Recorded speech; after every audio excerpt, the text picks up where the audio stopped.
接下来上场的这位朋友，他经常对身边人说的一句话很有意思，叫“哎，你有病吗？”哎，为什么？掌声欢迎几鹏！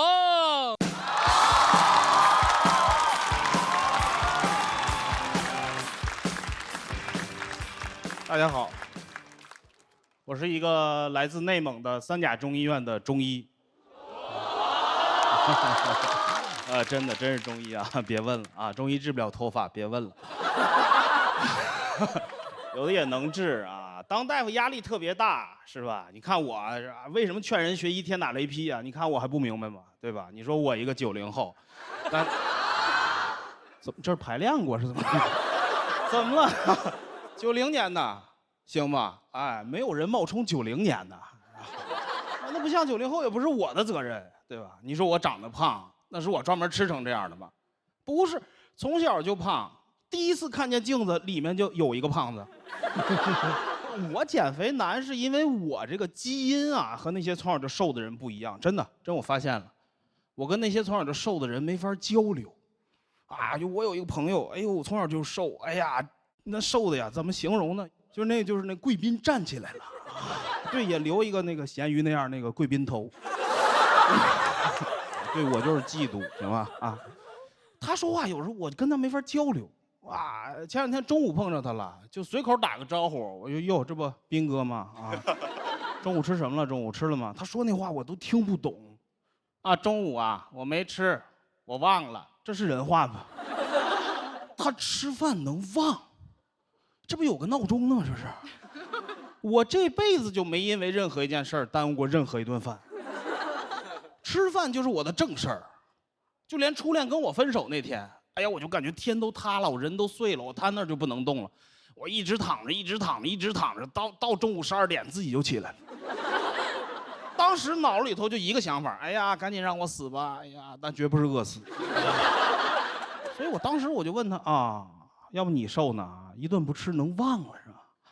我这不行，我这记性太好，一顿不吃都不行，吃点就胖，多烦人。他下一句话更可恨。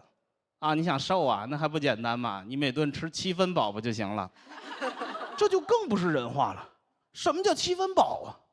那叫3分饿呀！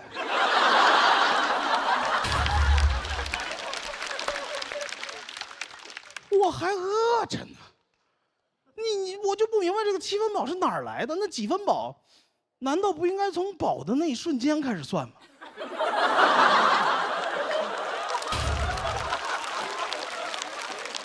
饱就是饱，饿就是饿，对吧？你比方说，我活了36岁，你跑过来跟我说，你这叫活了7分死，讲理不讲理了是吧？所以当时我也质问他呀，我说我怎么7分饱？我坐秤上吃，我7分饱，我平时吃24分饱啊。他说他让我吃减脂餐，说人家配好了，吃完正好7分饱。我就买了一份还减脂餐，我打开一看就明白了，绝对减脂。但是它有一个致命的缺陷，太开胃了。朋友们，的减脂餐就是3个凉菜拼的，啊，大拌菜、鸡胸肉、荞麦面、油醋汁，酸酸甜甜那么一拌，那吃完哪是7分饱啊？那10分的饿呀。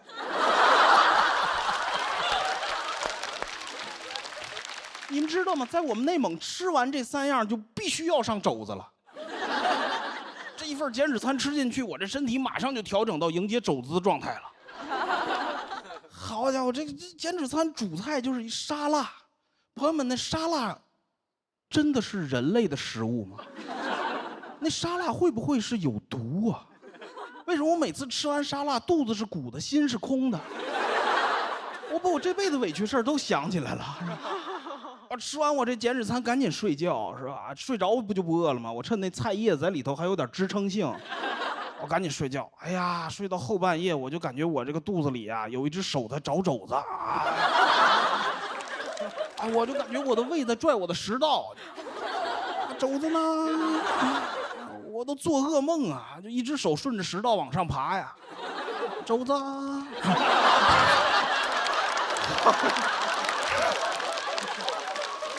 我惊醒啊，起来赶紧外卖一碗猪脚饭啊，夸夸一吃，第2天长4斤啊，好减脂餐啊！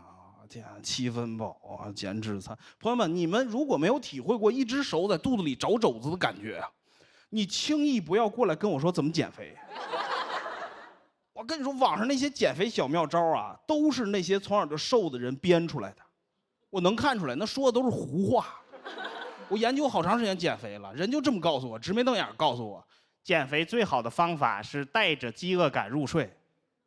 我为什么睡不着，你不知道吗？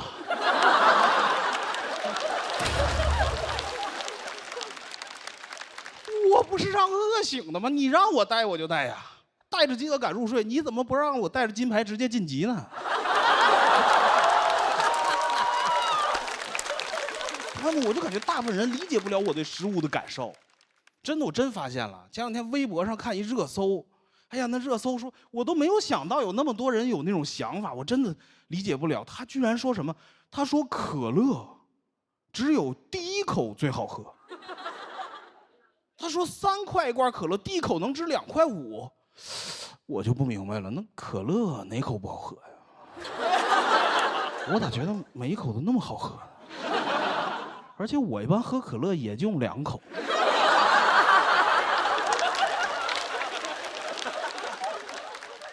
3块可乐，呱，就剩这么多了。那我确实第一口2.5块。但是你容量限制了我的发挥啊！你要给我8升可乐，我口口2.5块。谢谢大家，我是季鹏。谢谢季鹏。投票倒计时3、2、1，请坐票。我看这段美食脱口秀还是减脂脱口秀，给博哥逗得嘎嘎的啊！我觉得他是我的嘴替，你知道吗？一模一样！我天哪！一开始他说他是中医，我以为这大哥要上来讲讲什么养生啊，讲什么东西。对啊，大哥确实是看起来，大哥，哎呦呵，哎呀哈，看起来像啊，小黄不是。哎，好嘞，哎呀，太有感触了，你知道，我曾经公司给我配了一个营养师啊，这是一个给你训练，另外一个就控制你的饮食。我正好在成都拍戏呢。哎呦，那多遭罪啊！成都啊，天天吃减脂餐呢。反正后来那个结果就是他辞职了，人多少天说怕职业生涯上有污点，人就辞职了。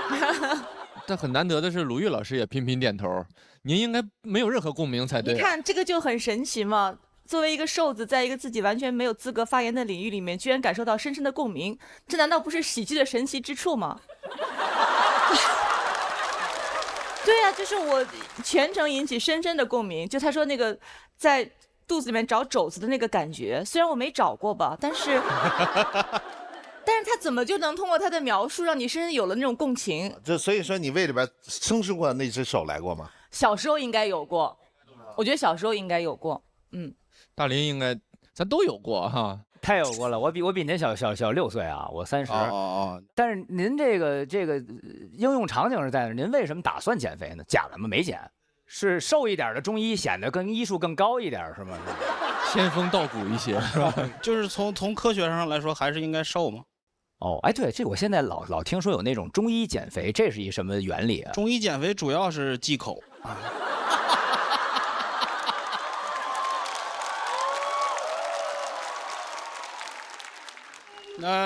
扎针、拔罐、抹油、忌口。中药何尝不是一种沙拉呢？哎，我觉得7分饱很妙，就是我们从小都在听说你要吃7分饱，从来没有听过这样的一个解读方式啊。就是你把它拆解的这么有意思，是3分饿，就是很怪的一种。尤其是你是一个中医，这些话从你嘴里说出来，就更让我们觉得是一种荒诞的感觉。为什么呢？有反差，有反差，对，就是你嘴里应该说的是，比如说你就应该吃7分饱之类的，但是你是反过来的，你就会觉得，哎，这个反差好奇怪，好好笑，好有意思。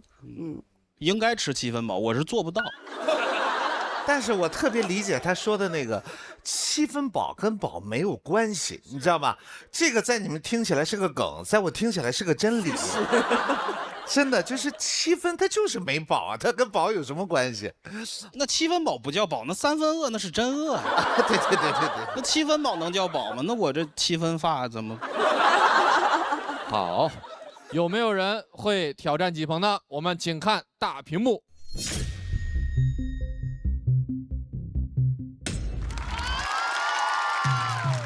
加油，耶！加油加油加油加油！干的！ 2位朋友发起了挑战，接下来要出场的这位朋友，去年就来到了舞台上，散发出一种生人勿近的气场，一种天生臭脸的风格，但也成功的杀到了很多观众。我们掌声有请李卓妍。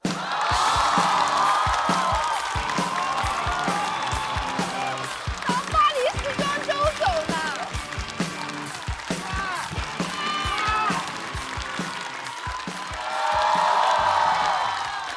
嗨，大家好，我是李卓妍，2的朋友李卓妍，我是嗨。大家好，有没有发现我现在学会笑了？赚到钱了吗？因为没有啦，其实我从小就是一个很活泼开朗的小女孩，直到3年级的时候被送进了一所体育学校。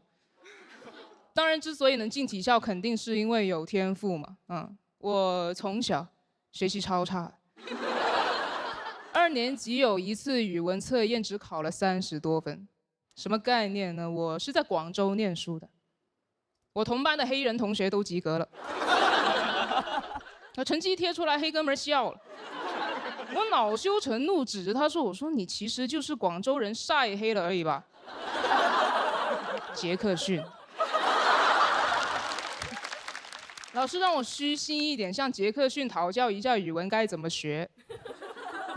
杰克逊就说：“哎，学的一般啦，是老师教的好。”哇，更讨厌，他不仅会语文，他还会来事儿。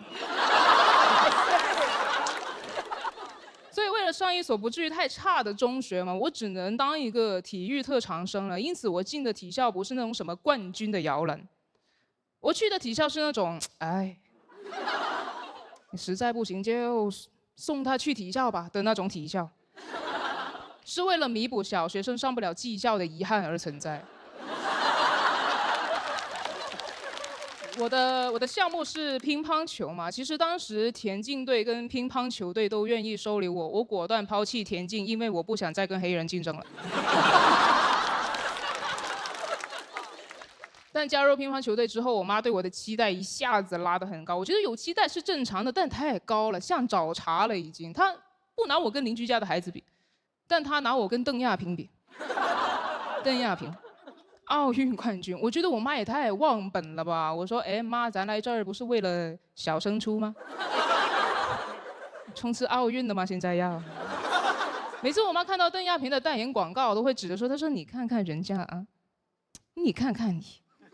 我觉得一些家长在恨铁不成钢之前，先想一想自己生不生得出一块铁吧。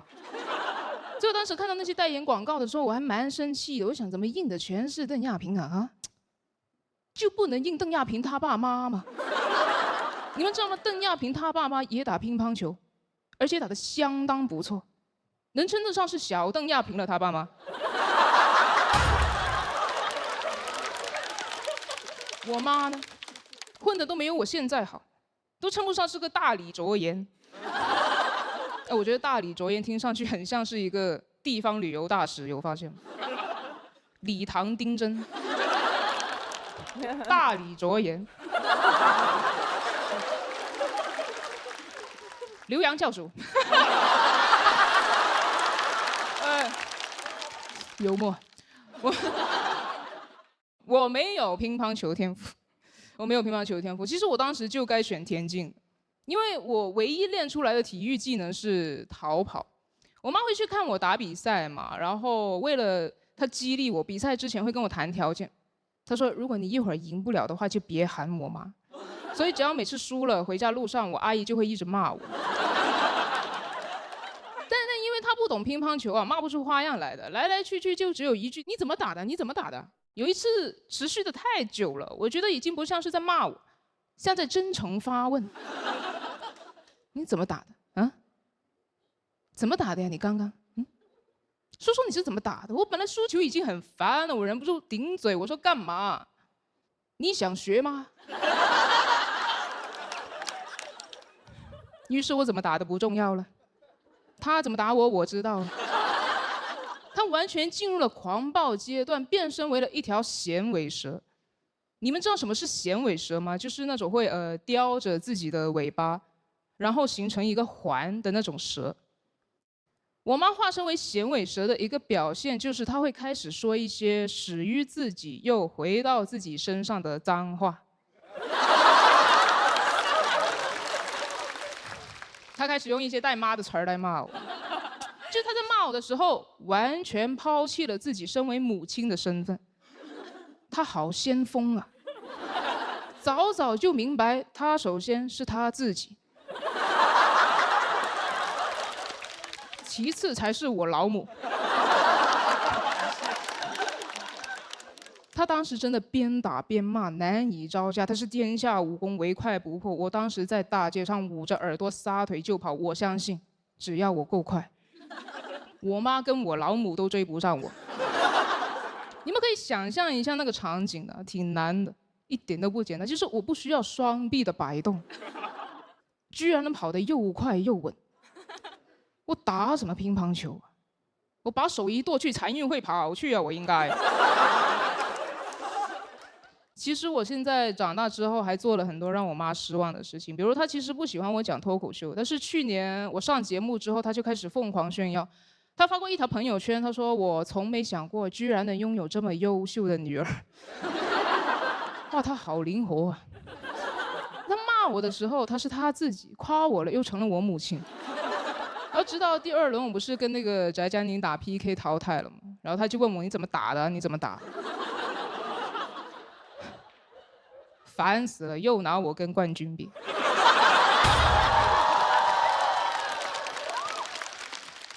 然后今年不是也参加节目嘛，他也给我一个很高的期待，他希望我夺冠。我说算了吧，阿姨。我对我今年的期待还是蛮恰当的，知足不辱，知止不殆，可以长久。你们知道是什么意思吗？我也不太清楚。杰克逊教的。讲完了，谢谢各位。谢谢李卓言。3、2、1，请锁票。还是这么酷啊，可不嘛！而且这个，我觉得应该就是我们这舞台给大伙儿的一个变化吧。您第2季刚来了，第3季就是整个人，包括这个现场选手们的反应，都会让人觉得像到家了一样。就是你随便说，然后大伙儿这个氛围就是也不像比赛，就特别松弛的把所有该说的东西都说出来了。我说的很随便吗？刚刚？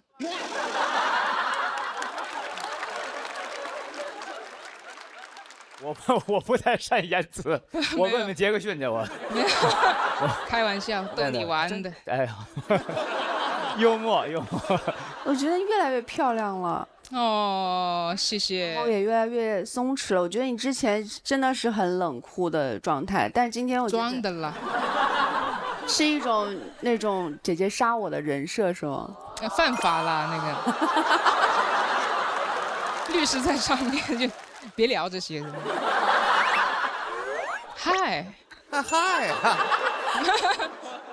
这个风格这个东西真没办法，跟每个人的性格都一样，他就带到自己的表演里边。同感是在哪儿？我爸爸妈妈都算是老的知识分子，所以呢，他们就错误的认为我们大概也应该是这个方向的。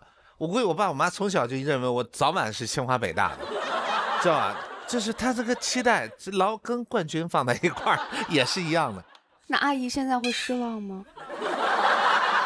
没有，我跟你说，这个真的也就是一样，跟你一样。就自从我开始电影上来了以后，就是跟我一块儿出来后，有人找我拍照片了，然后我就在旁边看他那个表情啊，这也行，对，然后再慢慢才转过来。然后他刚刚描述一段特别活灵活现的童年记忆。我小时候会很羡慕这样有丰富的课外生活，就你不用过特别循规蹈矩的学生的生活，你可以去训练。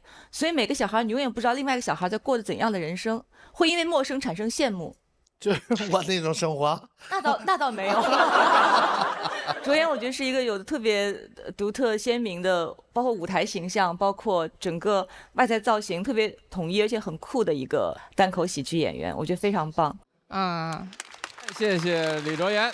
那下一位朋友是今年第一次来到舞台上，风格有点独特，甚至很多我们熟悉他的朋友会觉得，哎，有那么点老艺术家的风范。掌声有请来自过载喜剧的王凯峰。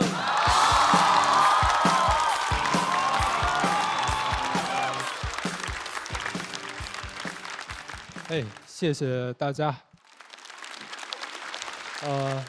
我的这个表演风格是台风非常的虚弱，这个是我天生的气质啊。大家看我演出不用担心我的健康，因为现在演出老有观众看着看着纳闷儿，这个演员是不是要休克了？挺健康的，生活中就是这么个人。有喜欢我这个风格的会评价我像马三立。就很多年前的相声泰斗，肯定没到人家那个艺术造诣。他们就是说我身上有一种看一场少一场的那种老艺术家的感觉，这个真挺冒犯的啊！对此我只想表示我倒。这02年的网络流行语啊，我倒我至今都非常喜欢使用。这可好使了，这个。复古，我是一个这个全职的脱口秀演员，然后我最近是特别想找工作。我首先没有影射这个行业衰败的意思啊，我只是这个脱口秀讲到现在，我是真的发现，这个脱口秀的奥秘就在于你创作要想好，生活就不能过太好。这个真的挺残酷的，我晕。这个是03年的那个。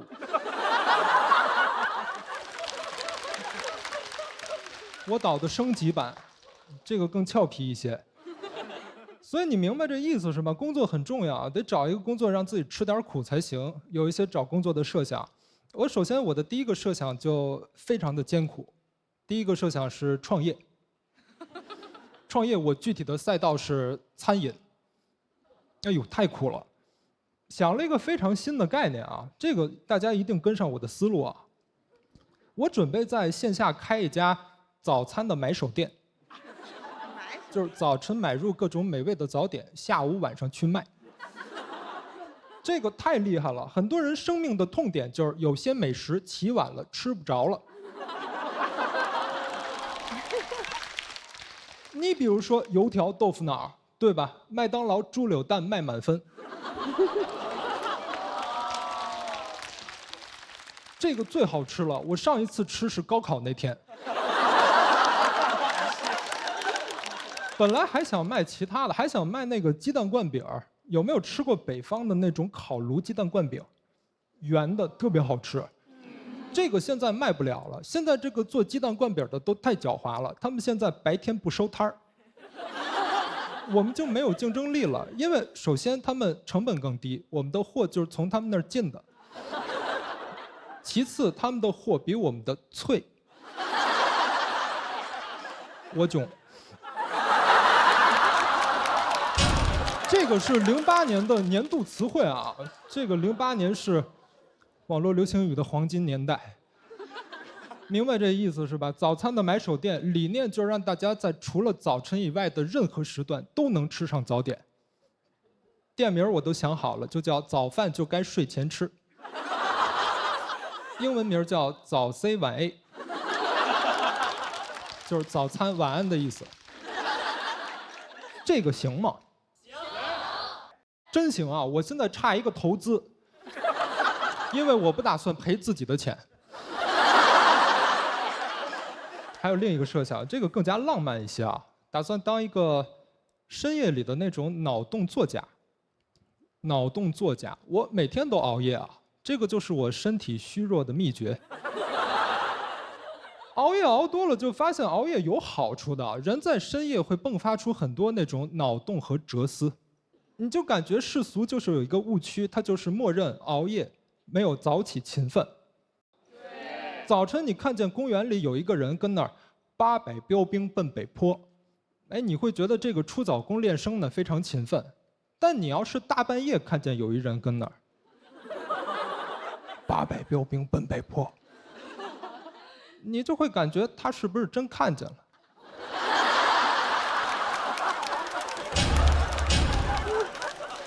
我每天都非常勤奋地记录那种深夜的灵感，给大家分享一个好不好？来一个凌晨1点我的哲思。有一天我发现这一定跟上啊。发现这个山和楼房，它们其实原理是一样的。山和楼，楼的原理就是一块地上能住更多的人，一层一层的，对吧？山也一样，山的形状是一个锥形。它相比平地增加了表面积，所以上面能长更多的树，所以山就是树的楼房。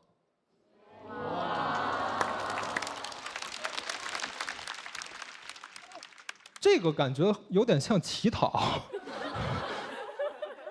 都能跟上，对不对？能跟上，咱们再来一个凌晨3点的，这都。循序渐进啊，3点这更烧脑一些。我进一步我又发现，我觉得人的生活不一定比树自由。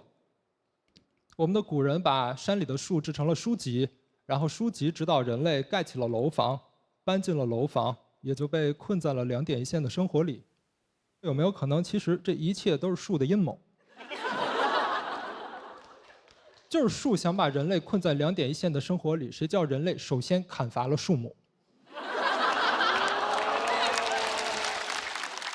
这个就是我凌晨3点琢磨的东西啊。很多人都劝我早点睡，但是你琢磨出这些，你头脑风暴一旦开始停不下来啊。最后再给大家来一个凌晨5点的。5点这个我最喜欢了啊，这非常短，向平静的湖水射箭，成绩永远是10环。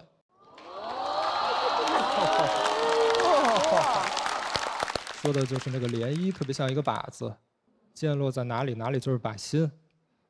我觉得这个挺浪漫的啊。这个写完早点都出摊了，我就直接奖励了自己一顿早饭，顺便还想出了那句“早饭就该睡前吃”。这个就是我们脑洞作家的工作啊。其实作为脑洞作家，我们相信每个人在深夜都能迸发出这种脑洞和哲思，都可以，只不过有的人睡着了。灵感就变成了梦，醒来你就看不懂了。所以我们要熬夜创作。其实不是真的想找工作啊，这个创作本身就是我的工作，也是我的10环。谢谢大家。谢谢王海峰。3、2、1，请锁票。咱们是先从表演风格聊呢，还是先从内容聊呢？都先问问大林吧，这种又年轻又复古的。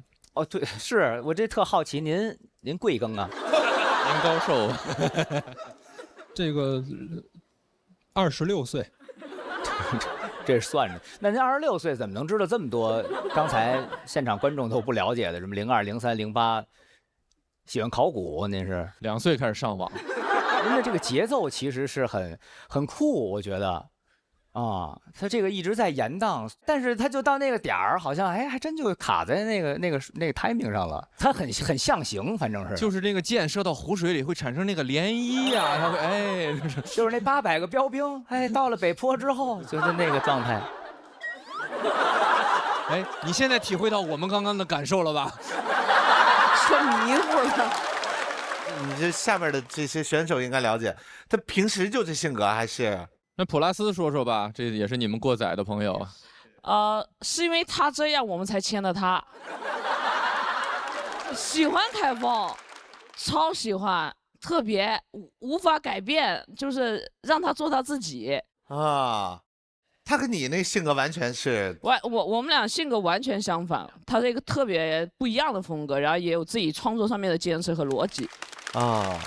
所以说这就是创作的奇妙，因为世界上有了这么多不同方向出发创作的人，才能产生出这么多奇妙的作品跟呈现。我刚才又在这想，这应该用什么来比喻他？那特别难。我觉得他有点像一个看似已经垮了的一个松紧带儿。你觉得他已经垮了，但是你一拉到那个界限了以后，他很紧，你知道吗？就最后那点弹性非常重要，而且他就是他就是这样存在人的。怎么说，凯峰？你对这个比喻的感受是？他也动脑子了，辛苦了。我觉得今年的脱口秀舞台的创作跟以前有不一样的。以前我们要不然就是特别注重叙事、描述场景、人物的刻画，但今年很多人是把自己脑海当中的想法呈现在舞台上，他轻叙事，但特别侧重于此刻我大脑当中想法。而刚才凯峰的那篇，我在想，它其实里面有很多特别有意思的时间线。一开始我以为你讲那个特别早年的那些网络的梗，02、03到08，我以为那是一个你铺的一个时间线。我说，哎，这个很巧妙，以这样的网络梗来铺时间线。另外，你通过早晨凌晨1点、3点、5点来铺你大脑中的时间线，它很有趣。我觉得你可以再完全的扩展，再匪夷所思，再天马行空，再极致。然后另外一点，你真的是有一点像马三立先生的。这个肯定是不敢当啊。哦，我是非常能共鸣，就是因为我也熬夜，就是你说的那种。我会把很多晚上做，就是早起我做不到的很多事儿，我全放到晚上做，然后你也会觉得自己有努力的。我挺共情你这个感受，包括我非常觉得你那个早餐店是很有用的，因为我总是吃不到早饭，我也很多年没有吃过早饭了。找到投资人了。而且你俩是校友，好像。传媒的？不只是传媒。咱们高中对哦，怪不得呢，一个系统下训练出来的。你这个系统都是早上10点开始上课是吧？就是，你对我们学校放尊重一下。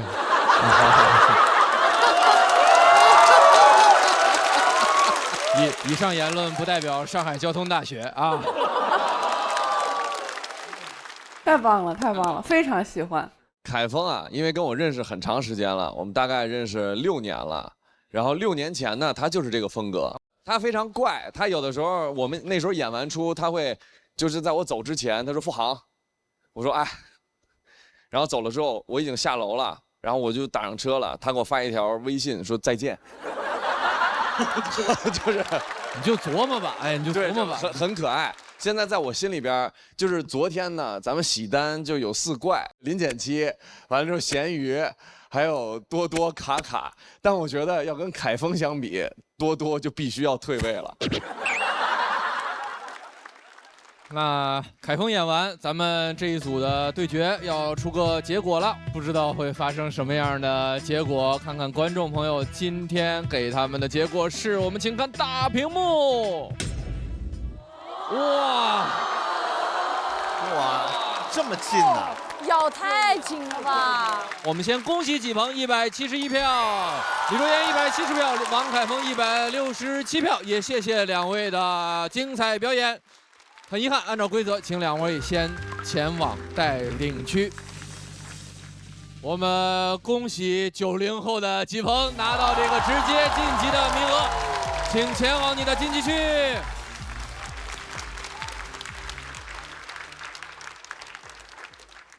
接下来上场的就是我们这位新朋友，要交代大家一句，他也是从其他的领域、其他的赛道转到脱口秀上来的，所以请大家给这位小马鼓励，我们掌声有请。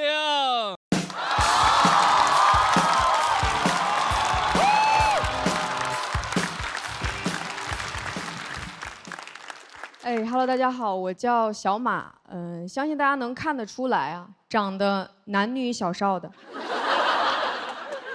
，28岁，是个女生，谢谢。现在上来之后会先报一下我的基础信息，因为确实之前会听到台下有观众小声的问，多大呀？男孩女孩啊？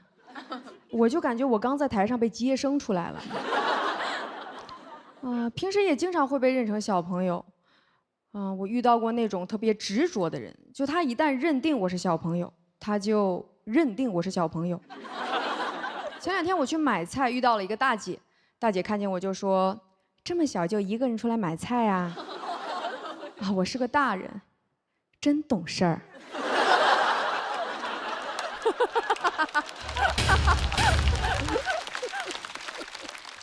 这么点儿就开始学做大人啦？我28了，这么小就28啦？就你真的是拦不住他。然后我身边有些朋友就会说：“哎，你这个劲儿有点像《家有儿女》里的刘星。”我觉得特别好，下回再有人把我认成小朋友，我就知道怎么回他了。跟我说学习了吗？我说学了，忘了学，忘了还得学。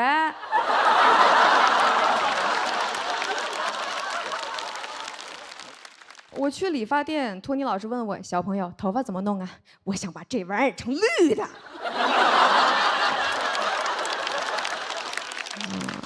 跟大家聊聊之前的经历，我之前是一个跳水运动员。哦，有朋友可能会想啊，这个号就长对了，那确实个子小更容易压水花，所以我身边就有朋友就说，哎，你长得这么小，都没喝过牛奶吧？哎呦，我说对，牛奶这玩意儿我可不敢沾呐，但凡要是沾了，这辈子可就完了。从小都是喝可乐长大的，这样才能促进钙流失啊。跳水它确实是一个比较小众的运动，所以有一些朋友会问我一些问题。我听过最离谱的就是说，小马你是练跳水的，那你会游泳吗？不然呢？练跳水不会游泳，那这个项目岂不是很费人？一次性跳水，终于知道为什么我们跳下去之后得看水花了，为了方便知道从哪儿掉下去的呀。想象一下，我一个向前翻腾3周半，救援大哥拿着网兜，哪儿呢？孩子掉哪儿去了？哟，活着的。能听得出来啊，之前在天津练的跳水。现在提到跳水，大家第一个能想到的人是小马，对吧？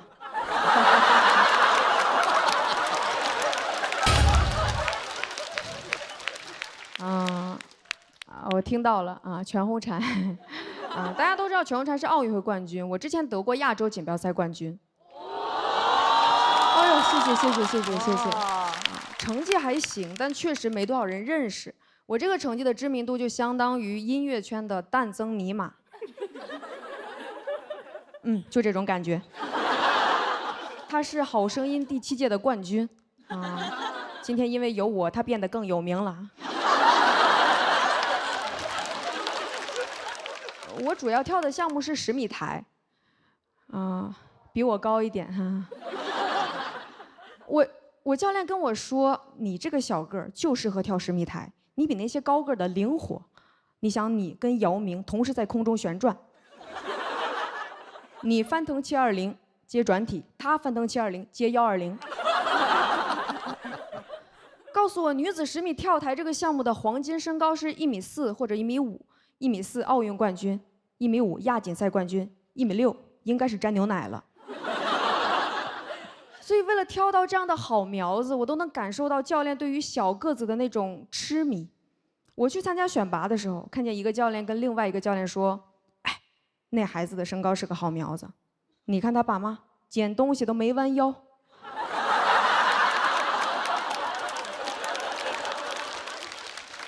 他爸妈是黑猩猩吗？我第一次站在10米的时候，8岁，真的很害怕，我不敢往下跳。我教练就开始鼓励我：“小马，你就这样想，很多练跳水的奥运会冠军都是从这儿跳下去的。他们拿了金牌之后，照片都挂上了。你想挂吗？”我想挂，但你得保证照片是彩色的。有一回我就把这个事儿跟我闺蜜聊了一下，我闺蜜知道我是跳10米的，她就觉得我很勇敢。现在我站到高处，她都不觉得有危险，甚至对我产生了一丝期待。前段时间我跟她一块儿去贵州黄果树瀑布玩儿，我站在那个顶端往下看，我闺蜜说来一个。说你疯了吗？旁边有个阿姨都吓坏了，哟，这娘俩干嘛呢？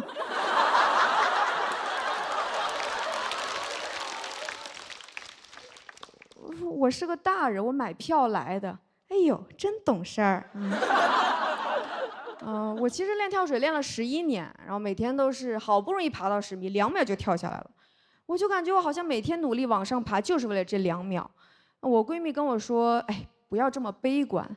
你想，虽然你在空中的时间很短暂，但流星划过天空也是这样的，很短暂，但是很唯美。流星，我想把这玩意儿成绿的。”谢谢大家。谢谢小马，请锁票。真的有鸡排的人来了，那咱让小马先跟小马聊会儿吧，要不？小马好，老师好，小马老师好。我们这个脱口秀它舞台好丰富啊，连亚锦赛的冠军都来了。而且你说的好好，可能跟你在10米跳台上一样的灵巧和轻盈。哎呦，谢谢老师，真的很舒服的听完，然后还有这种 callback， 还有一些小深度，就是都会是很轻松。深度，我真没想到。有啊有啊，你那个爬上去，然后很快跳下来，像流星一样，然后你又一个转折，就会让我们很舒服的听完了你的故事。谢谢老师，就是堪称完美的完成了一个线上首秀。因为我觉得线上首秀对于一个演员来说，要是我的话，我会站一头，我让观众记住我，记住我的某一个特色，记住我的喜剧人格，或者记住我的一个故事、一个梗。他好像刚才都特别完美的完成了我上述所说的所有的一些想象，而且他表现的真的张弛有度。像这样的比赛的舞台，你会紧张，还是当年比如亚锦赛或你比赛的那个场合你会紧张？其实这儿也挺紧张的，因为之前比赛他不用说话，我们这比赛不用跳。我还挺感动的，因为我之前也有演过退役运动员，然后呢我也上过10米跳台，知道站在上面那个恐慌，而且在那么小的年纪站在那么高的地方，在中国跳水前面在你前面还有很多的优秀的这跳水运动员，自己对于未来的所有的那种感受，站在那个台子上，那一刻跟你今天我觉得是有点像，而且我觉得退役以后愿意再次站到一个像10米高台一样的那样的一个高台上，让自己继续的战战兢兢的去迎接这眼前的这一切。所以说我觉得背后那股劲儿是特别重要的，这个希望你跳得漂亮。哎，谢谢黄渤老师。我特别喜欢您那个包袱，就是现在对你们来说，你们最了解的跳水运动员应该就是小马了。这个包袱非常好，也显出您非常的自信。之前那是一个武无第2的比赛，现在又到了一个文无第1的比赛啊！希望您能在喜单的舞台上，在我们这儿这水花啊越大越好。哦，谢谢郭麒麟老师，谢谢。比赛继续，有请来自喜番的脱口秀新人康天。大家好，我叫康天，我是一个民谣歌手。哇，不用哇，你想当你也能当。我真的写过一首歌，而且现在全网有500万的播放量。这个歌叫《我有钱你爱我吧》，我是这么写的。我说为了你，我买下了一条高速公路，哎，我再买私人飞机带你遨游。你一听就穷人乍富。而且其实高速公路它不让私有，我属于是既不懂富人也不懂宪法。你看我那个室友就是一个玩摇滚乐的啊，自己有个乐队，起了个非常非常蠢的名字叫荨麻疹。这个名字也很难跟明星合作是吧？主要这个海报有点太难看了。你个大海报，你这边赵雷，荨麻疹，痛痒回春丹。你这不赵雷的病历单吗？你这不属于啊？姓名赵雷，疾病荨麻疹，症状痛痒，吃回春丹就好了。掌声有请万依林。Hello， 大家好，我是万依林。我看到别人穿那种特别时尚那种 legging 瑜伽裤、骑行裤，你知道吗？哇，你感觉人家好时尚，感觉人家都不需要上班，人家只需要运动。我穿上那个骑行裤，感觉我特别的会骑行。可以用4个大字来形容我：奇形怪状。我每次穿骑行裤骑共享单车，我都感觉自己是那种上班骑晚了赶路忘穿裤子了。朋友说，要不然你尝试一些老前锋，你们知道吧？老前锋，我第一次听到老前锋，我说，这怎么这么的心酸呢？我还以为是那种踢了一辈子足球，到老了还得踢足球赚钱那种很老的前锋。老前锋。我说我不怎么看球，是范志毅那种风格吗？他们说你太土了，不是，是 old money， 老钱。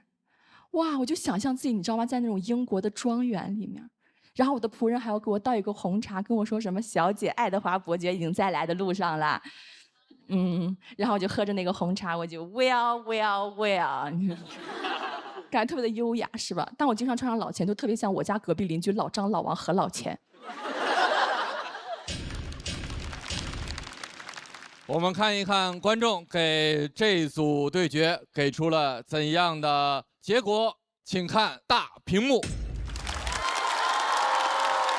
我们恭喜小马187票直接晋级。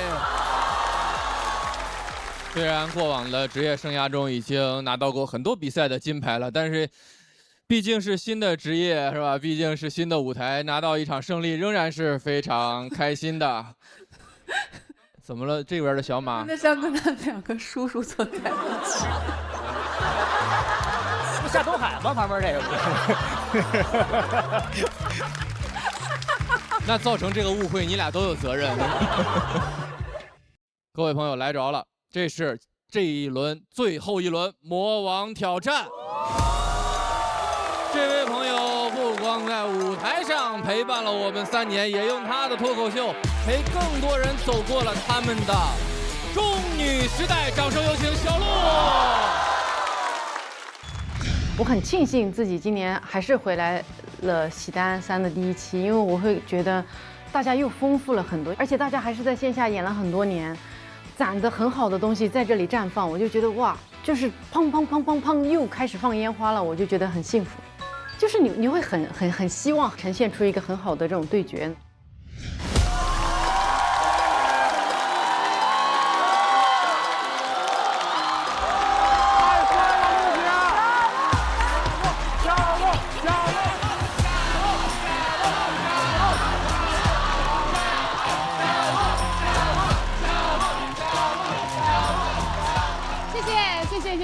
谢谢，嘿，谢谢，大家好，我是小鹿啊，嘿，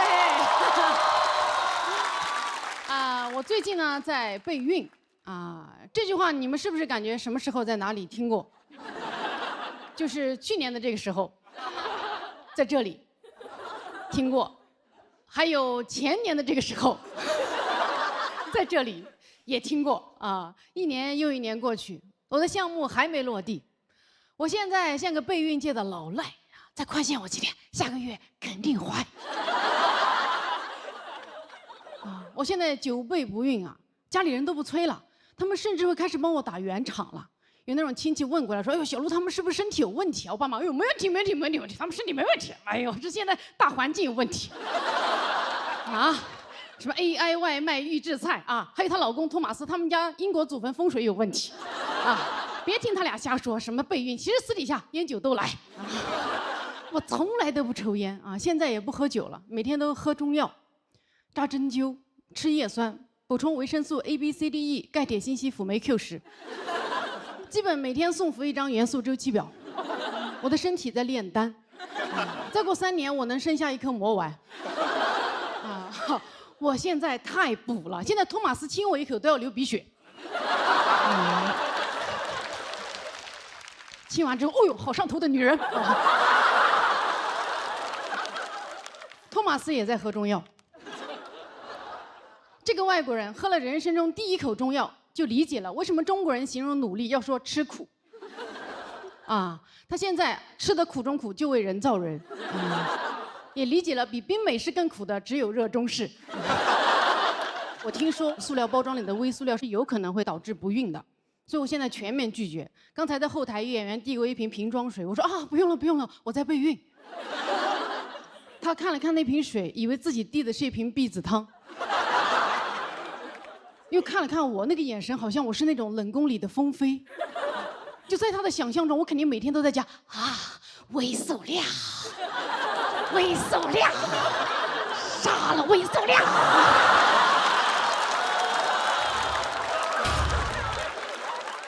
备孕需要情绪稳定。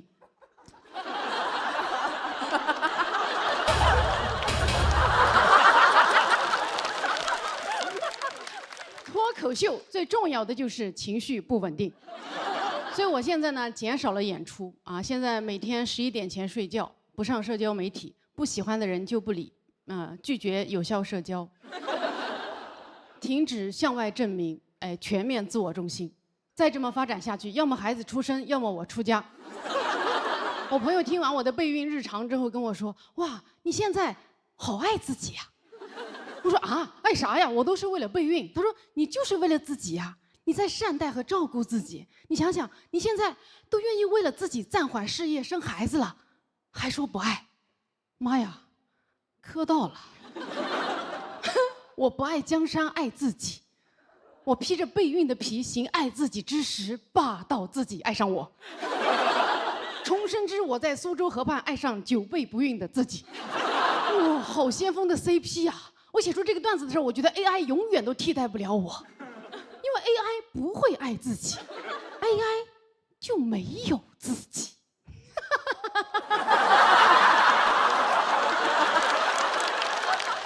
真的很像一个风飞。我现在太爱自己了，你想想，我都愿意复制自己的基因了，那相当于愿意把自己的专场放到线上了。说明我对自己太满意了。你想想，我去复制一个携带我的基因，但是又比我更好的小孩，那算不算遇见更好的自己？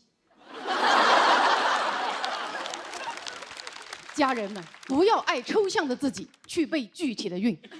啊，备孕可以帮你挡掉所有你不喜欢的事情。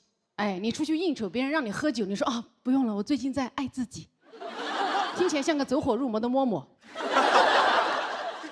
但如果你说我在备孕，哎，道德高地，对吧？周末团建不想去，我在备孕啊。对象想跟你亲热，我在备孕。不能熬夜，备孕太好了。我觉得备孕把爱自己具象化了。我现在沉迷备孕啊，我现在都有点怕怀上了。我甚至产生了一个疯狂的想法，我觉得如果全世界都开始认真的备孕的话，这个世界将变成美好的人间。你们先别骂，听我解释一下。首先，我们要破除对备孕的刻板印象，备孕不是怀孕，就像背单词不是考托福一样，不想生也可以备啊！不要因为你是一个单身男人、绝经女人或者100岁老人，就不去备孕。备孕是一种生活方式。备孕不是为了生人，是为了人生。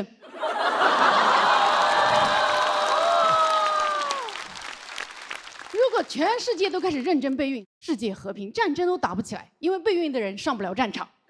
我们不能熬夜，啊，不能接近有毒物质，不能情绪不稳定。你想想，那战场上炮弹一响，多少二手烟？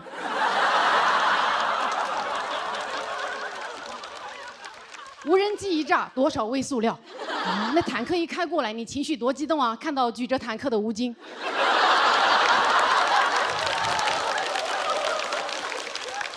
哎，我现在沉迷备孕，我甚至还录了一个真人秀节目，全程记录我备孕，隐私全部暴露。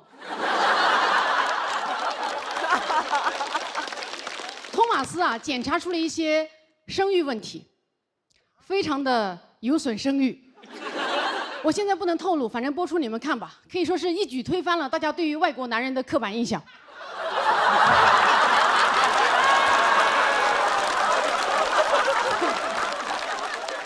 那现在啊，都开始顺着电线杆找偏方了。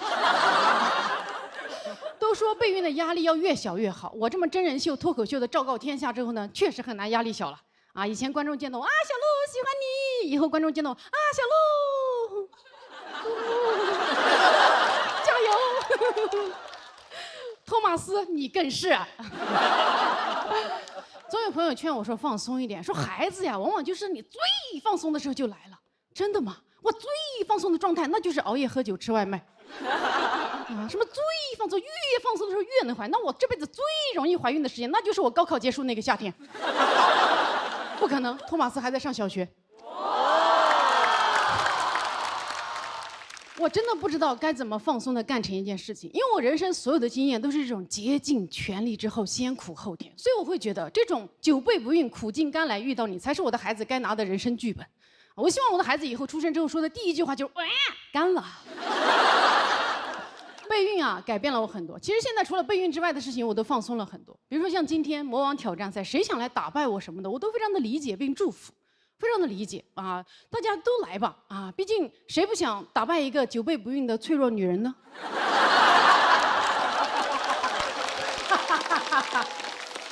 开玩笑，开玩笑啊！我觉得脱口秀比赛啊，跟怀孕一样，努力很重要，很需要努力，也需要运气。很高兴能成为大家脱口秀的验孕棒，谢谢大家。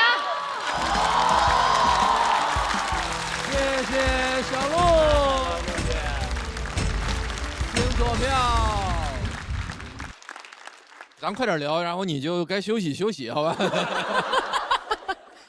鲁豫老师，这个跟小鹿其实是老朋友了。对，我现在想想，我其实真的一路作为观众或作为采访者，一路看着小鹿有很大的改变。我第一次看小鹿的线下演出，其实是我看中文脱口秀演员的第一场演出。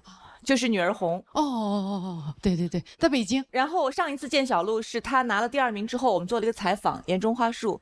那时候小鹿现在完全不一样，你当时有多么的惊慌，你还记得吗？我记得，我说的每一句话我都说，老师这个可能之后要剪掉。对，他每一个句号之后就说这可能不行吧，可能要剪掉吧，然后不断的修正自己。其实到现在也就是2年的时间，发生了天翻地覆的变化啊，是吗？你不觉得吗？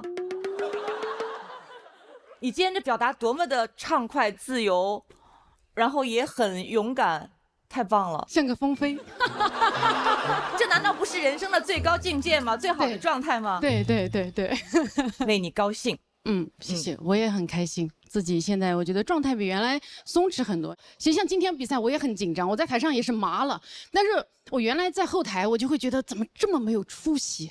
那我今天我就会觉得不要去谴责自己，这个状态是没有问题的。任何一个喜欢尊重舞台的演员上台之前都一定是紧张的，那就接受这个紧张。那我要享受这个紧张，所以我现在终于愿意花时间跟自己待到一起，并且这也是我人生中第一次在这么多人面前讲话，讲了这么久一个梗都没有。是，再不好笑就要露宿街头了。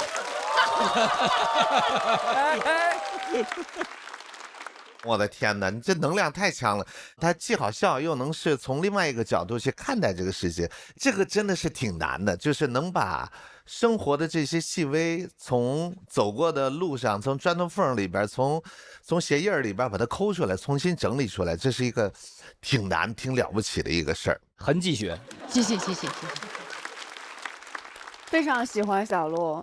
从奇葩说就开始看你，一直到现在，然后特别喜欢几单第1集你说的那个关于爱自己的事情，我特别想问你，现在愿意跟自己做朋友了吗？我愿意了，而且我现在的我是很喜欢自己，因为昨天睡得很少嘛，今天要比赛，我就状态非常差。我昨天晚上睡觉之前，我就跟自己说，哎呀，不好意思，哎呀，让你太辛苦了，哎，没事，咱们就是今天熬过去，之后有几天休息的，我就会很温柔的跟自己说话。我也会这样，是吧？就是包括你刚才说你那个上场情绪也是，就是我以前我也会谴责我自己，可能会有同样的一种经历，或者是在一种情绪当中，就很能共情到你。他也特别能，你知道吗？你刚才在说你生一个宝宝可能会遇见一个更好的自己，然后郭麒麟从来都是他这种笑声，你知道他不会大笑，他刚才就是我在想说怎么把你给说动了，是吗？他也想遇见更好的自己了。是，我也疯飞了，我现在。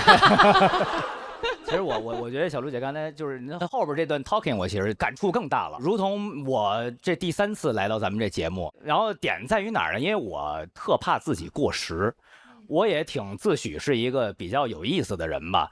但是我就觉得你要每年脑子不找个地方动一动，好像真的你会被淘汰。您得和观众朋友们心连心啊，是不是？你得和青年演员朋友们心连心啊。就是我得知道现在大伙儿觉得什么样的东西是好笑的呀。所以就也强迫我学会你们俩这招了。今天一会儿回家我就跟自己多聊2句。啊，我让真可爱，小玲玲。哎，你看小玲玲，哎呀，今天说的又不错，真会夸，真好真好。那小鹿演完，这是魔王挑战，你觉得会有人挑战你吗？会有人挑战一个一直没有成功的脆弱的？会有，我虽然久背不孕，但我在脱口秀的舞台上还是很强的。哦，好，那我觉得有这份底气就好，希望后面的朋友也有这样的底气。我们看看有没有人向魔王小鹿发起挑战。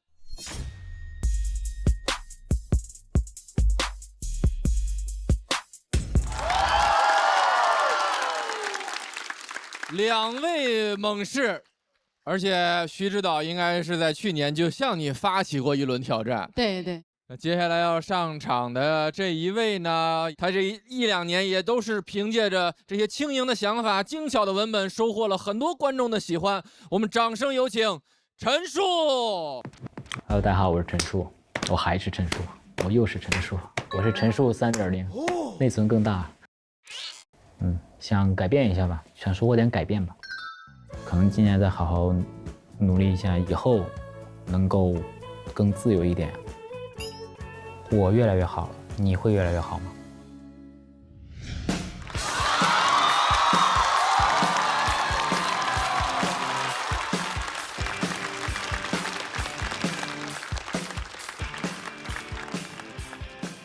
？Hello， 大家好，我是陈数。又是1年过去了，我啥也没干，一半时间在看手机，另一半时间在看广告。现在广告也太多了吧，每天干什么都要看，让我感觉人生非常虚无，感觉我活着就是为了看广告，一直看到死，然后看广告复活。一出门也到处都是，很多广告也不好看，明星都不找了，非要大厨自己代言，就前面放盘小炒肉。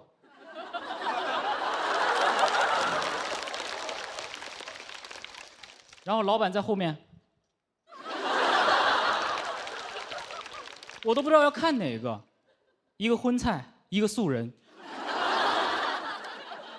我还得了解这人是谁。哎呦，我比流言蜚语先认识你。查了一下，不完全是素人。2020年有一届线上全国小炒肉 PK 大赛，他拿了大王。20年，青春有你最火的1年。他参加了个青椒有你，小炒肉都有选秀比赛，这要怎么选？会让员工过来应援吗？那可是真饭圈啊！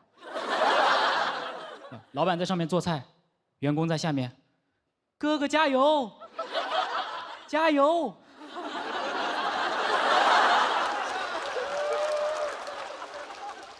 一定要大火啊！千万别糊了。厂里还有群小猪，哥哥杀我。吃点好的吧，但这个还行，起码很有亲和力。经常在机场看到2个黑衣男子，某与某，斜着眼，插着手，背靠背，这是在干嘛？卡帕站起来了。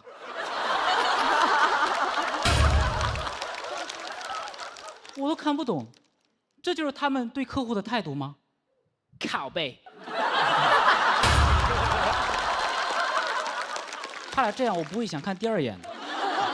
他俩要是这样，那我愿意看。放广告的地方越来越多，甚至会印在飞机的机身外壳上。我不知道这个目标受众是谁呀？是天上有人要买神仙水吗？关键也不是所有广告都适合这里。我有一次登机，看到飞机外面印着“和平精英”的广告，我当时看到吓一跳啊！我说啊，这该不会要自己跳吧？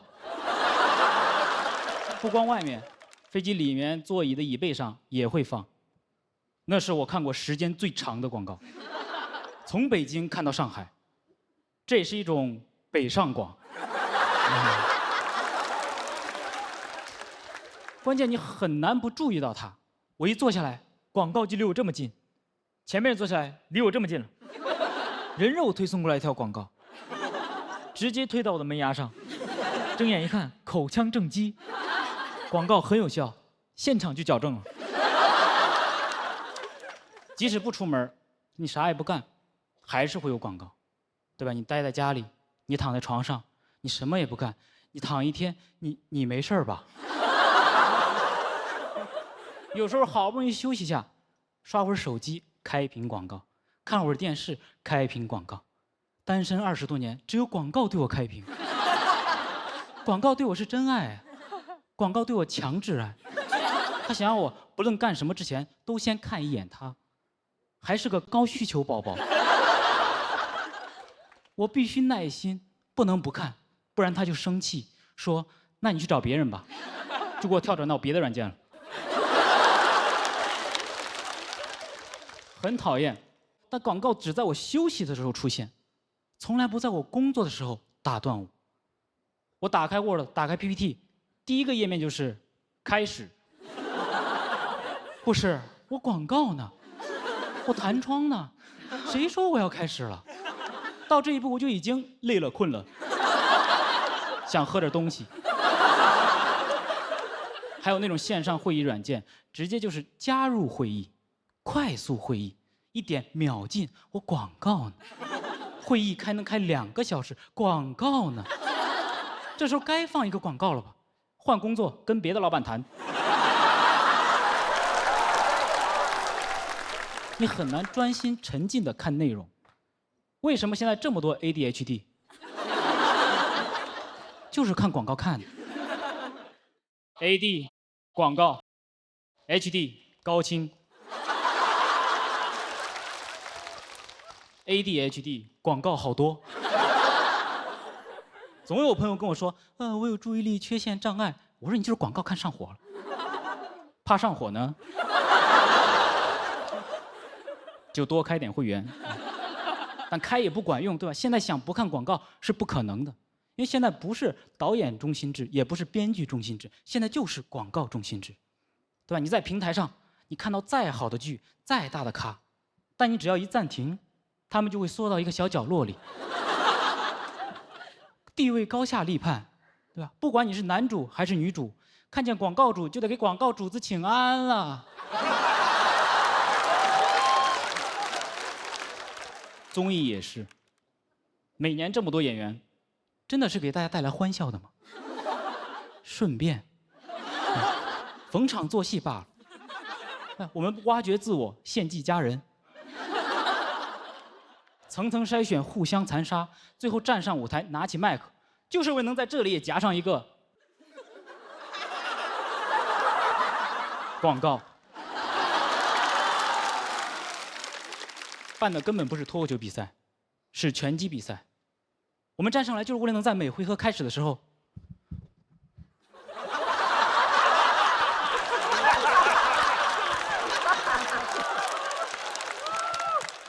每个人都能举5分钟广告。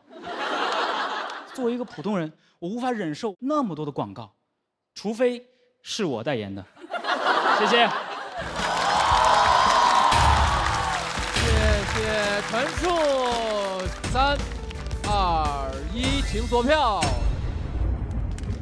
谢谢陈数，你不说这个，我现在咱俩拿着这2个麦克风特别的真实。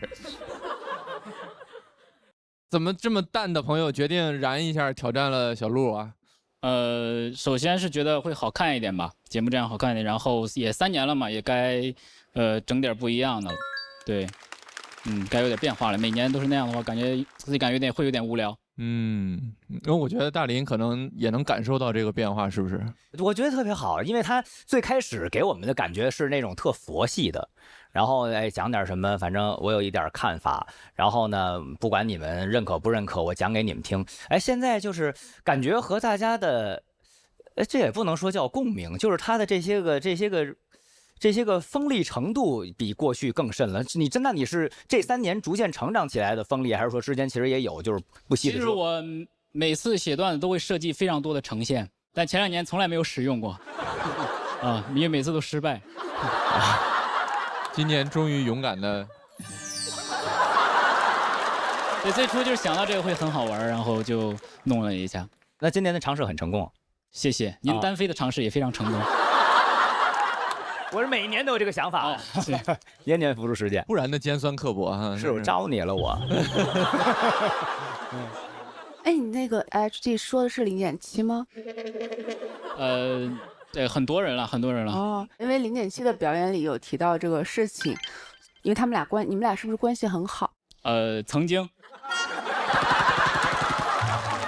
还行啊，我们经常改稿，回来我俩经常一块儿改稿。你俩去年是室友吧？去年是他俩去年住一屋。哦。喂 ，Hello， 嗨，音乐软件讲的不错啊。那个我特别有想到你说那个某与某，你知道是哪什么人吧？上海机场嘛，一下飞机不就这个吗？我到现在不知道他们是卖什么的。我也不知道，他们是广告公司哦，他们出主意的。这哥俩在虹桥机场待好多年了。牛群冯巩点的公司，这就是属于对，是的。以为是寻人启事呢哈，说哎呀，还没找着呢。对，他就是前面讲的特别好，这个世界就是这么的对立又复杂。随着经济的发展，这个广告的存在，它有它的必要性。就像我们说，我们看这个脱口秀，其实也有各式各样的。有人是这样的，有的广告是这样的，你会喜欢一点；有的广告很特别，有的广告其实已经是一个艺术品了，你觉得很有趣。我们过去看到很多类似这样的广告。您不就拍过特别那什么好的广告吗？拍子。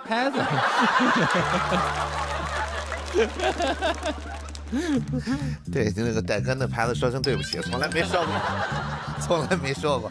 对。我也跟我提到那些说声对不起啊。挺好，你一个牌子没提，但我们都知道是哪个。我想先说，我特别认同陈述讲的，一个广告如果在适当的时间、在适当的地点出现，那谁会不喜欢呢？就比如点餐，就用淘宝闪购，价格优惠，品质还很靠谱。虽然这次是我说的，但我相信陈述早日能够有代言上广告。好，刚才是我的那个广告位啊，我觉得陈述非常好。其实有的淡人是显性的，有的淡人是隐性的，基因上会有这个大 A 小 A 是吧？对，我觉得我是一个隐性淡人，所以特别能够瞬间能够感受到陈述的气场，好像能够有共鸣。我觉得讲得非常好。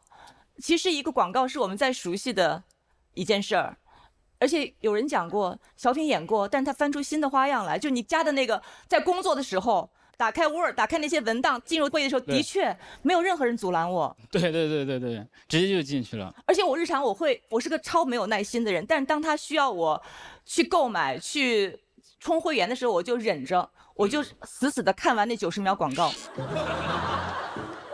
我就不想落入那个就是消费主义的陷阱，我想跟他对抗一下。当然，对抗2次之后还会说以失败告终，但是我至少对抗了，就以一个淡人的方式对抗了资本主义。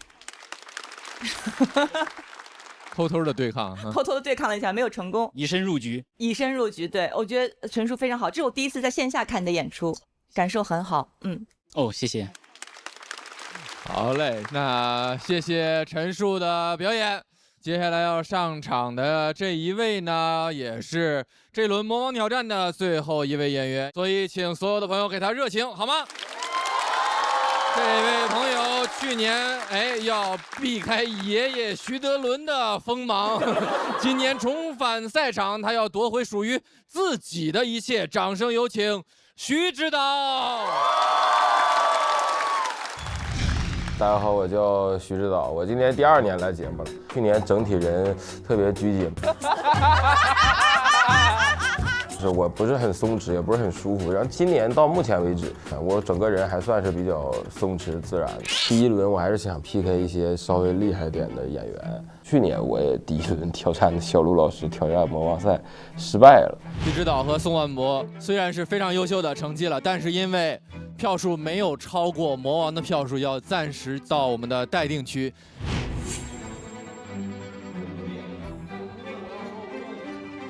今年想再试试，看看自己有没有成长。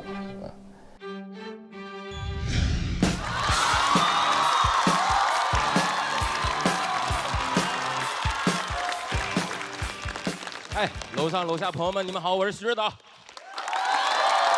去年刚刚也聊到了，讲了一下我的书法家爷爷徐德伦先生被诈骗的故事。我爷爷很聪明，播出以后做了个小某书号，1个月的时间涨了1万粉丝，我自己涨了1200。我努力了1年，我没追上他。哎，你们有人刷到或者关注他那个号吗？取关他。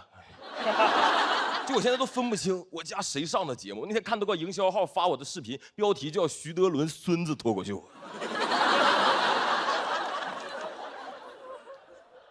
各位，我要早知道徐德伦这3个字去年传播比我快这么多，我真后悔了。我去年在这个舞台我就应该说大家好，我叫徐德伦。希望你们关注一下我的爷爷徐指导。我去年一边录节目一边还在北京上班，节目组听说以后就非要去我单位拍一下我工作的1天，公司没让他们进。于是这个节目组为了能够拍到我真实工作的1天，可以说是非常天才的，在外面租了个办公室让我去上班。各位，那是个礼拜3，我请假去的。这个请假理由是太难写了，领导，我想上外面上1天班啊。本身我领导就挺烦我，我记得我入职，他给我的第1个工作是把我派到我们在海南的一个旗下的免税打折的那种商场，让我去支援卖那种打折免税的奢侈品。但各位，我是那种对奢侈品价格完全不懂的人，我真丢大人了。我去第1天，那个领导拿了一个打了2折的围巾跟我们介绍1800，其他人都惊呼真便宜，就我提问，我说那打完折呢？后来这个领导按照能力给我们几个新来的分配工作，这个同事 A 卖包，因为他懂包；同事 B 卖鞋，因为他懂鞋，安排我安保，因为他懂我。我那个主要工作防盗就可以翻译过来就是抓小偷，就你们也能理解，因为有很多人他商场里逛街的时候逛着逛着会觉得你们这个折扣力度还是不够大，决定自己动手。我们碰上个大爷穿上我们那个加拿大鹅的羽绒服就要往外走，我拦他以后，他跟我说是从家里穿过来的。哎，我一直以为我们店里的大鹅都是加拿大来的，我没想到还有加拿来的。但我愿意相信有的顾客就是会穿着羽绒服来逛街，毕竟那天的海南38度啊，就他下半身还穿着短裤呢。一个上半身穿着像在南极的人，下半身居然就一条南极人。那个长宽羽绒服一穿，我都看不见他短裤了。我说太潮流了，大爷，下身失踪。只见他旁边那个羽绒服模特，上身失踪。你感觉谁用鼠标把衣服挪大爷身上了？换装游戏，奇迹大爷。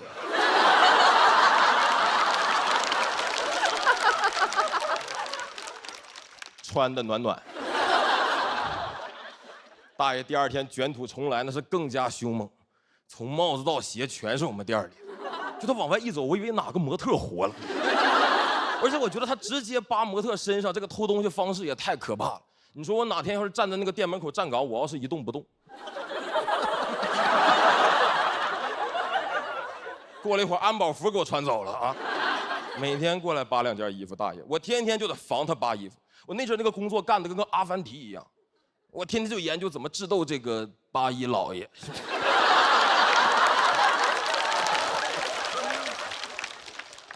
我领导安慰我说，服务业就是这样，什么都有可能碰到。我说关键我现在干的工作性质也太像畜牧业了，每天就是负责把跑出来的加拿大鹅赶回屋子里面，偶尔还让我抓捕几只始祖鸟什么的。现在，但这份工作给我带来最大的困扰是请假非常困难。去年第1轮来录节目那2天，我痛风发作非常严重，就实在是出不了门啊。这几句是跟我领导说的。到了这边以后，我发现录节目那2天，我们中午12点到晚上10点要收手机。我那天晚上10点一出来的时候，我满屏幕好几十条，我领导远程找我干活，质问我为什么这个失联的消息，我真是百口莫辩，我压力爆大，我想跟他胡说八道。我说不好意思，领导，我那个其实下午那个不好意思，这是不小心这个死了，我跳出还行，被复活了。因为我又痛风请的假，我真没什么办法。我最后憋出来一句，我下午痛晕过去了。我说领导，你有什么事儿啊？明天上午提前跟我说，因为我大概明天还是12点晕过去。下周还让不让我晕，就看那几个坐着的大夫拍不拍手术灯了啊。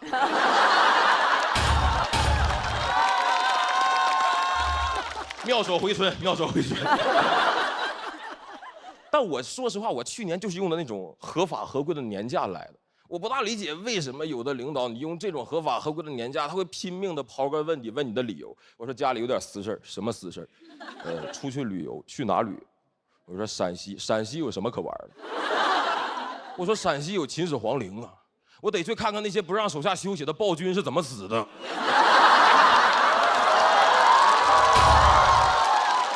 说实话，现在请假压力，你们不觉得吗？有点太大。我身边有一个朋友，大概过2个月想参加个婚礼，请1天年假，那真是提前快半年就跟我们几个关系好的去研究，在什么时机用什么话术给领导送什么东西，领导才能答应他。我说你要跟你领导求婚呢，你是怎么跟你领导请的假？你跟他说的该不会是那个领导嫁给我吧？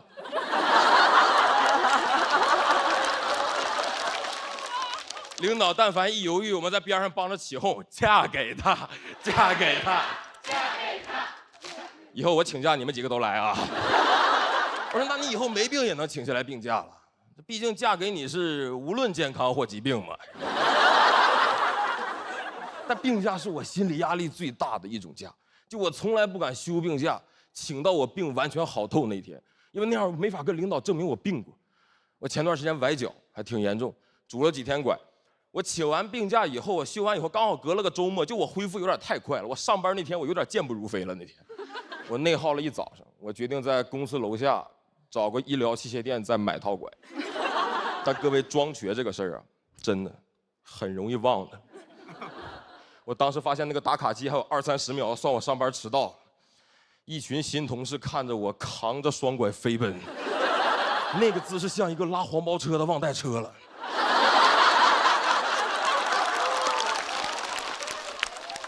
关键他们看着我打完卡立刻就瘸了，这还不是那天最尴尬的。我领导找我交接我不在这几天的工作内容，各位我真不知道我怎么做到的，我真不知道我怎么做到的，我给拐落领导办公室里。怎么回去拿呀？我不能现在回去，不好意思，领导，我这个爬了好几步啊，过来啊，聊的时间有点长，好了，好不好？我现在那个拐还在领导办公室里，没什么机会拿了。因为这次来上海之前离职了，感谢各位。主要我这么考虑的，这段节目一播出，我这辈子都请不下来假了。那我还不如干脆请个这辈子的假。谢谢各位，谢谢你们。谢谢徐指导，倒计时，3、2、1，请锁票。确定辞职了，专注脱口秀了？我不能说专注脱口秀，录完再找吧，反正就是。觉得今年整个他的风格就更成熟了，还是说因为说的内容的问题？去年感觉特像一个学生脱口秀，是吧？今年感觉就是一下人物转换了，还是说去年其实这是准备？去年学生脱，去年那可能是谢谢，然后。不是，那谢谢我那么喜欢他，我还能不认识他？你少来。主要很多人分不清我俩。现在还有那个在谢谢评论区下面说最喜欢他那个讲他爷爷的段子，就是实在。那不能，兄弟不是讲那个什么跟孩子们打架那个？对啊，那些心理活动那个是吧？对啊，可能去年老讲爷爷的事儿就嫌小，啊，今年讲自己。我真的有刷到过你的爷爷。他真的挺火的，这都推给我了，主要是。对，然后你爷爷那个备注也特别可爱，就说什么希望我孙子的脱口秀更好一点。那阵儿是我爷跟我妈共同这个操持那个账号，当时，但是也半年多没弄了，具体原因就主要是因为我爷去年年底又被骗了。然后这个人家就建议我们家里把他的手机号注销掉，所以我爷现在暂时登不上那个，最近就没太更新。刚说到那个爷爷的账号的时候，我看罗宇老师点频频点头。对，因为他爷爷现在粉丝1.2万，他是1.1万，我还有点替他着急。这1.1还是我爷断更了7、8个月，然后的结果。对，我说他爷爷能这么红火，我觉得还是他的塑造能力好。对，就是他能凭着凭空他爷爷没出现，然后就一下这让他爷爷这么的受欢迎，这么的火，这确实厉害。让我想起了我也刚刚开了账号，然后是因为我跟我一发小出去，就是风游了这么一趟，去了大概还不到一个月，我那哥们儿就从20几个粉丝涨到1万多了。我回去我赶快警告他，这个上当受骗这事儿得小心一点。我有一个事情想说，因为其实我第2次那个挑战小鹿老师，我特想当众感谢一下小鹿老师。然后我当时第3轮讲了一个也是工作相关的段子，淘汰后2、3天，小鹿老师加我微信，让我坚持这么写。然后我大概也就是1个月后，然后写的是这篇段子的前半段，也是工作的内容。然后我也是想借此机会再和他一块演出一次，也想把这个跟他说一下。然后真的感谢你，小鹿老师。投桃报李，就用这段打小鹿，哎，看看到底骗没骗我。挺好，开玩笑，挺好。那我们这场比赛是魔王挑战赛，所以请大屏幕先为我们揭晓一下魔王小鹿获得的票数是。有点难啊，我们把陈数请到舞台中央。会不会超过这样的分数呢？其实前面2次魔王挑战的时候，魔王的分数也都超过了200大关，但是我们的挑战者有人越过去了，也有人没有。陈数、徐指导，结果如何？请看大屏幕。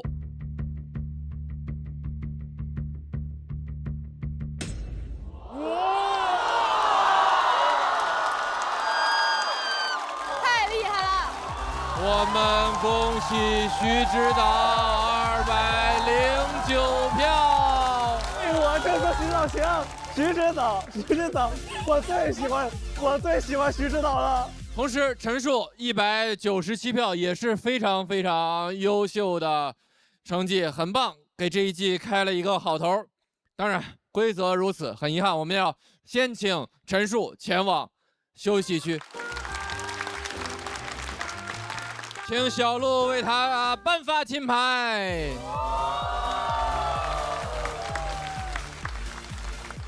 祝贺徐指导带上你的金牌前往晋级区。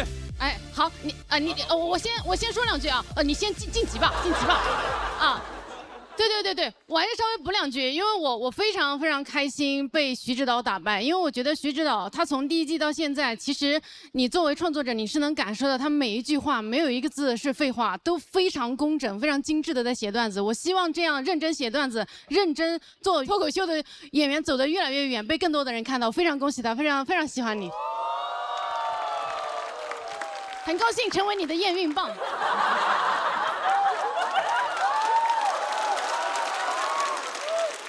首先，我必须说，这是我活了20多年赢的最大的东西。对于这个结果，老天爷给着我就接着呗，然后那就带着这份好运也好，带着它接着往下走吧。我之前是做的是这个产权管理相关的工作，如果有相关的老板呢，如果让我去您那儿上班，我一定不会请假出来讲脱口秀的，我也不会在节目上说你。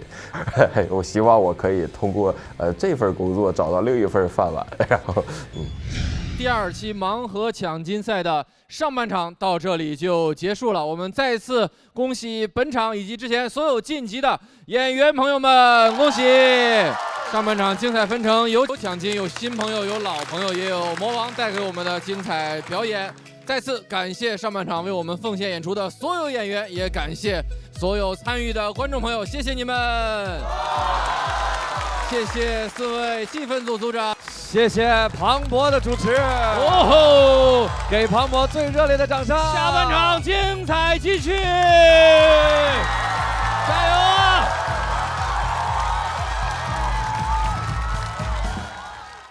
新人强势来袭，老将惊喜升级。每周5、周6 12点，会员抢先看单口喜剧的强对决。上微博搜索喜剧之王单口季，一起用喜剧点燃这个夏天。上微博参与喜单3爆梗见证官点评活动，选出你心中的最佳爆梗。欢迎大家回到盲盒抢金赛最后半场的比赛开始。好想要那种指名道姓的黑热搜啊，说77，凭什么？最后盖棺定论，77，爱奇艺长公主。哎呀，正常人谁给孙子这么起名啊？郭麒麟的孙子马德刚。好背着，对不起，好刺激，好喜欢。出你武器，想不到吧？我的魔杖是买1赠1的。6月6号全国爱眼日，12月3号国际残疾人日。你说不放假的节日，谁能记得住？有一次去电玩城，一个妈妈不想让孩子玩游戏，转头就跟孩子说：“看吧，游戏玩多了，手就会像哥哥那个样子。”我说：“哥哥，这个手啊，他是写作业写的。”面对草原，我们就会本能的吼出这么一声。小的时候我们放牛的时候会给嘿嘿，把牛做成牦牛肉会给嘿嘿，牦牛肉卖不出去给嘿嘿，丁真直播把它卖出去了给嘿嘿，全民给嘿嘿。最后的选择，请看大屏幕。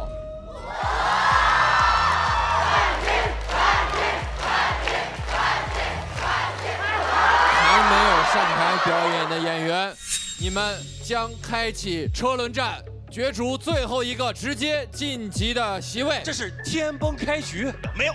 今天的旅途到此结束。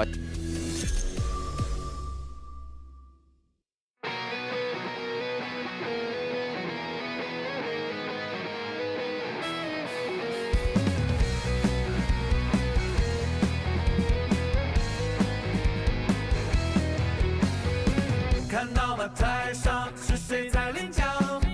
不是我在角落啪啪啪领奖。不是我。排队后合照站最边上。我咋办？你开场唱，我跟唱，频率就像。从来就没有女生举来主角气枪。你只是北京腔，我可是北京腔。没有万人敬仰，只有万人敬仰。就我自己努力奋斗，就算是个路人甲。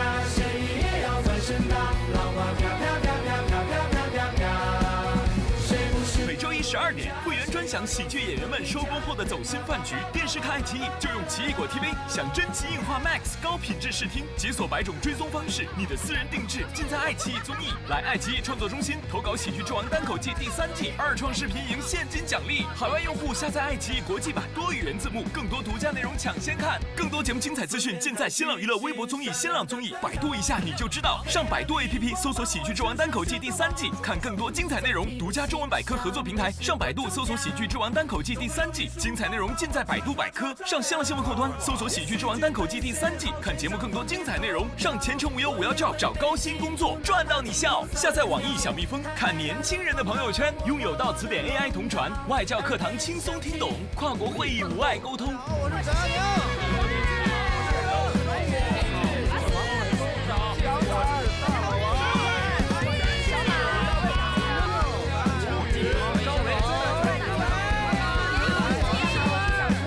谐音梗靠拜双关，预计再来点反转。冷落场家常便饭。